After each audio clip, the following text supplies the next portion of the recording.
Hello and welcome to your favourite channel Braino solution.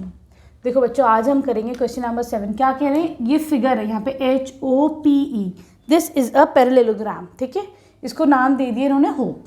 Find the angle XYZ।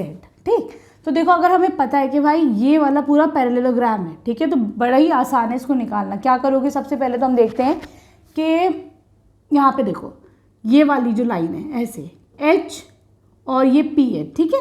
तो ये देखो HE और PO they are parallel line. HE और PO दोनों आपस में क्या है, पैरेलल है। देखो HE is parallel to PO, ठीक है। यहाँ से एक ट्रांसवर्सल चली गई HP क्या है तुम्हारे पास, ट्रांसवर्सल है, ठीक है।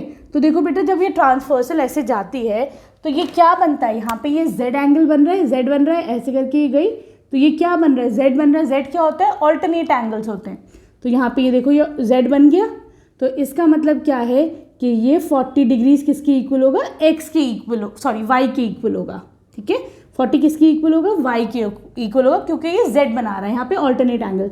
तो तुम कह सकते हो angle Y is equal to 40 degree, मतलब 40 डिग्री लिखो डायरेक्ट, क्या लिखोगे, angle Y is equal to angle EHP। कितना है ये, 40 डिग्रीज EHP, ठीक है। तो ये क्यों हुआ बेटा, दोनों इक्वल क्यों है, क्योंकि they are forming alternate angles, ठीक है। हमेशा ख्याल रखो जब Z बनेगा तो ऑल्टरनेट एंगल्स होंगे, ठीक। अब दूसरी चीज़ देखते हैं भाई, यहाँ तक तो हो गया, हमारी Y तो आ गया हमारे पास, ठीक है। अब देखो बेटा, अगेन यहाँ पे तुम्हारे पास क्या है, दो पैरेलल लाइन्स है, एक HE और एक ये है EH, ये है PO, ठीक है। यहाँ से एक ट्रांसवर्सल चला गया तुम्हारे पास HO, ठीक है। तो तुम क्या कह सकते हो, ये दोनों एंगल्स भी सेम होंगे, क्यों, दे आर कोरस्पॉन्डिंग एंगल्स, ठीक है। ये दोनों एंगल सेम होंगे, तो हम क्या लिख देंगे यहाँ पे बेटो, हम लिख देंगे that angle EHO is equal to angle PO, इसको A दे दो, ठीक है, is equal to angle POA। क्यों होंगे दोनों इक्वल एंगल बेटा, किसके इक्वल होंगे, 70 डिग्रीज के। क्यों होंगे, क्योंकि they are corresponding angles, corresponding angle है, ठीक है, तो दे आर इक्वल, ठीक। अब देखो बेटा EHO, ये मैं कैसे लिख सकती हूँ, 40 plus Z, this is equal to 70 degrees, ठीक है। यहाँ से Z की वैल्यू आ जाएगी, Z कितना हो जाएगा, 70 माइनस 40 हो गया 30 डिग्रीज, आ गया तुम्हारे पास। चलो अब एक और चीज़ देख लो, अब तुम्हें X निकालना है।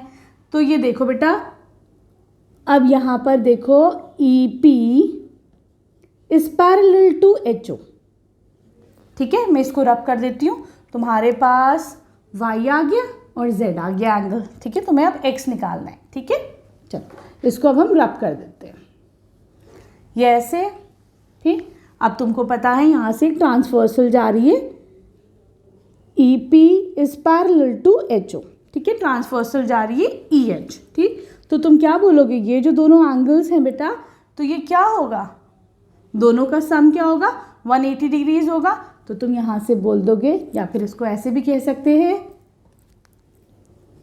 इन पैरेललोग्राम EPOH, ये जो पूरा पैरेललोग्राम है, हमें पता है एडजेसेंट एंगल्स जो है वो सप्लीमेंट्री होते हैं। तो X प्लस ये पूरा एंगल Z कितना आया अभी तुम्हारे पास, 30 डिग्रीज, तो ये पूरा कितना हो गया, 70 डिग्रीज है ना। X plus 70 degrees is equal to 180। क्यों, क्योंकि adjacent angles are supplementary, adjacent angles are supplementary, लिख देना आगे। तो यहाँ से X कितना हो जाएगा, 180 माइनस 70 हो जाएगा 110 डिग्रीज, ठीक है। इजी था, तुम्हारे पास आ गए XYZ तीनों चीज़ें आ गई। अब आ जाओ क्वेश्चन नंबर 8 पर।